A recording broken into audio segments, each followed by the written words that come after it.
तर आज शेवटचा गुरुवार होता. सकाळची सगळी कामं आवरली होती. मग घेतलं होतं स्वयंपाक बनवायला. तर इथे डाळ लावायला घेतली होती. आता माझ्याकडे मिक्स डाळी होत्या. तर आई बोलली मसूरची डाळ चालत नाही. मग दुसरी डाळ बनवली होती. पुऱ्या बनवल्या होत्या. बटाट्याची भाजी, कुरडई तळल्या होत्या. नंतर शेवायची खीर. सगळा स्वयंपाक माझा बनवून झाला होता. मग घेतलं होतं बाहेरचं आवरायला. आता मी वाहन म्हणून नाही इथे कुंकवाचे करंडे आणि प्रसादीसाठी जिलेबी आणली होती. तर मी एकटीच होती तर पटापट आवरून घेतलं होतं. तर सगळी कामं मी गाऊनवरच करून घेतली होती. कारण साडी घातल्यावर आपल्याला काहीच जमत नाही. म्हणजे काही काम सुचतच नाही. नंतर मग संध्याकाळची पूजा करायला घेतली होती.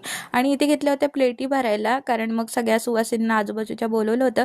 आणि मग कोणी सगळ्यांच्याच घरी असतं त्यामुळे जास्त वेळ कोणी थांबत नाही आणि त्यांच्याही घरी जायचं असतं हळदी कुंकू घ्यायला. नंतर इथे आईचा आशीर्वाद घेतला, आईला हळदी कुंकू लावलं. आणि आपण नवीन ब्लॉगर आहे त्यामुळे फारसं कोणी येत नाही असो व्हिडिओमध्ये. नंतर मग इथे देवाला नैवेद्य दाखवला, पुस्तक वाचून घेतलं, कार्यक्रम व्यवस्थित झाला होता. नंतर मग भावाच्या मुलाचा बड्डे होता, मग त्यांच्याकडे गेले होते. त्याचा बड्डे सेलिब्रेशन वगैरे केलं होतं, छोटंसंच होतं घरी. मग त्यांना सगळ्यांना घरी जेवायला बोलवलं होतं.